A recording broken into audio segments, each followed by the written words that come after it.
Chapter 27. The Origin of Durva. Om Shri Ganeshaya Namaha. Daksha asked Mudgalacharya, please tell me the legend of Durva, which is joy-giving, and whether it is equally pious like the legends of Shami and Mandar. Mudgalacharya commenced the narration. Earlier, the Lord of Lords Brahma created this world consisting of animate and inanimate. He was worried about making a provision for food for this creation. The great-grandfather of creation, Brahma, meditated on Ganesha and surrendered to Gajanana when an incredible Devi manifested from his hair follicle. Her hands and legs spread everywhere. She had 1,000 faces. There was 1,000 limbs on her body. Seeing the beautiful goddess, Brahmadeva was overjoyed.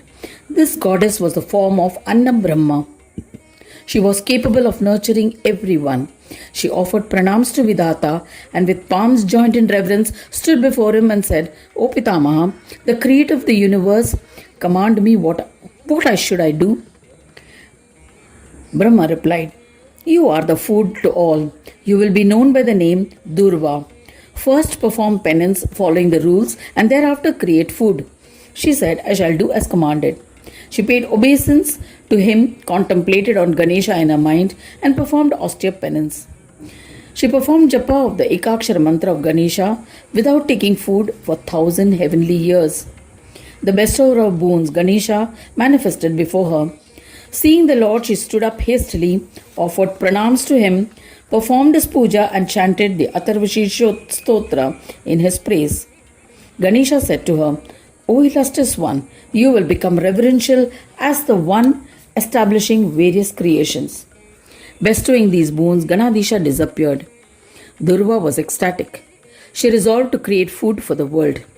She created from her head various kinds of food for Swargaloka. As a result, all those residing in Swargaloka were able to relish food of different types. She created from her stomach food as was appropriate for those living on earth with various tastes designed to provide satiety. She created from her legs food endowed with the 6 flavors for people living in Patal Loka. As a result, people living in Patal were able to savor food of different types. Durva created various kinds of food from her body parts. The Devi was content and the beings were satisfied. Seeing that all living beings created have become healthy and happy, Brahma was overjoyed. He approached her and got her anointed by a mantra abhisheka performed by Brahmins to the position of Empress of Food. In this manner, Durva, on receiving the blessings of Brahmadeva, became acknowledged and revered by all. However, once she gained a position of eminence, the Devi became intoxicated with pride. She forgot to perform japa of the Ganesh mantra. O Prajapati, as a result, she became a victim of difficulties. She considered herself to be eternal bliss bestowing Annapurna and competed with Parvati. She thought haughtily, I am the one who provides food to all and not Parvati. Hence, I should be the one called Jagadamba. When Jagadjanani, the primordial mother, became aware of these aspirations, she was angry.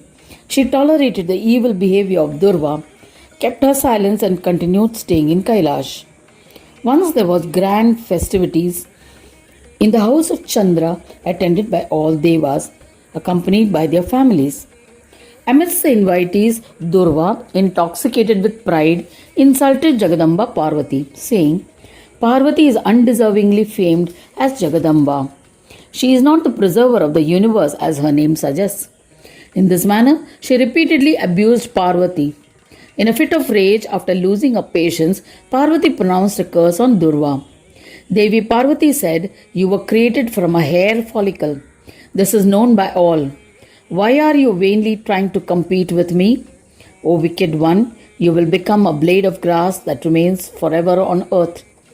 Ever since, the purifying Durva assumed the form of a blade of grass on earth and was revered by all. Filled with sorrow, she contemplated on Gajanana and prayed, please forgive me as I had committed a grave offense of giving up chanting your mantra. Durva then went into a forest and meditated on Lord Vigneshwara. She performed austere penance and chanted the Ganesh mantra.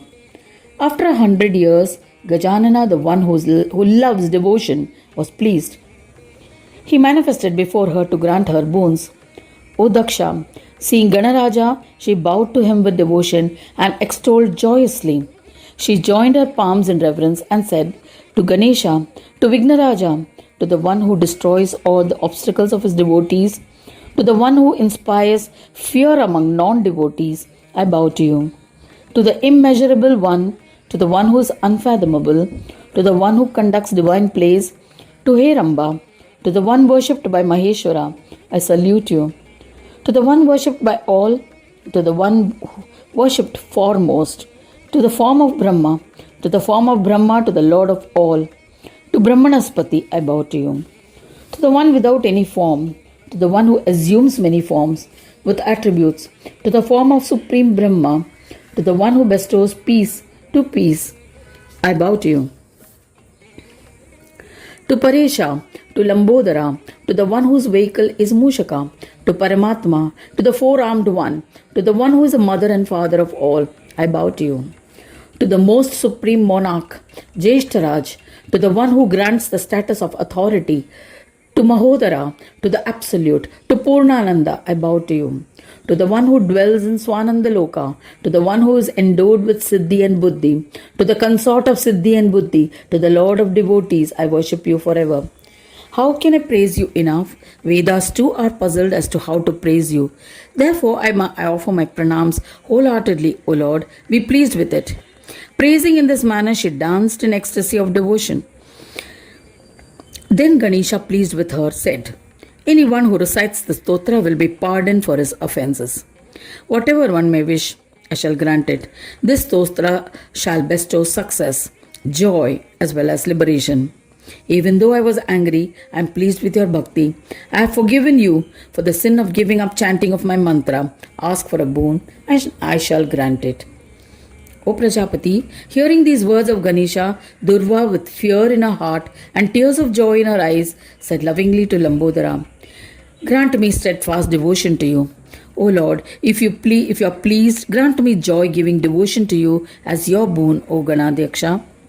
I am a part of the Amsha of Jagadamba Parvati. By competing with her, I invited her curse. As a result, I assumed the form of a blade of grass and fell on earth. I have approached you to redeem me from this terrible fate. Hearing Durva's prayer, Gajanana said to her, you have taken refuge with me. Abandon your worries. I shall definitely redeem you. I am bound by your devotion. Only a small Amsha form of you will become a part of grass and fall on earth, but a major part of you will continue to reside happily in the form of a goddess in Swargaloka. On earth you shall be the bestower of nectar in the form of a blade of grass. This is definite. You will grow in 100 roots and will grow hundreds of new sprouts. You will be accepted and revered by all and used for worship by all. You shall receive the unblemished love of Devas as well. There is no doubt about it. O bestower of food to all, with my boon you shall be considered auspicious and will increase love of people towards me. You shall bring auspiciousness in the lives of people. People will worship of all gods with your leaves. There will be no leaf as auspicious as you. You will become particularly loved by Lakshmi, Lalita, and other incarnations of Shakti. But since Parvati has cursed you, she will not touch you. Everyone will hold you in high esteem except Parvati. There's no doubt about it. You will be blessed with steadfast devotion to me always. I shall remain established in you as your vital energy, prana and chitta. I am pleased that you seek my bhakti. Your presence will increase my love towards devotees. Anyone who performs my puja without offering Durva grass will not be blessed with the benefits of that puja. There is nothing more adorable than Durva puja. I shall not be satiated if there is no Durva in my worship. I shall treat anyone who performs my puja without offering Durva grass as a foe. They will fall into hell. But offering Durva grass will be considered as an offering of unlimited wealth. Pleased with offering of Durva leaves, I shall bestow all that they desire, including prosperity and joy. There is nothing in comparison to Durva grass. I can be won over by worshipping with Durva grass and with devotion. Saying this, Ganadisha disappeared, Durva was filled with happiness. She engaged herself in singing and started singing his bhajans. Thereafter, Devas and others commenced worship of Gajanana as commanded. Parvati especially was determined to do so. As a result of these boons, Durva was blessed with everything auspicious and a destroyer of sin. With Ganesha's boons, Durva became a Ganapatya. I have narrated the important glory of Durva in entirety, O Daksha. Anyone who reads or listens to this will be blessed with joy and liberation. Thus ends the 27th chapter titled The Origin of Durva in the 5th Khanda of the Puran Upanishad, Srimad Mudgal Puran, describing the legend of the Lambodara, dedicated to Sri Gajanana. End of chapter 27.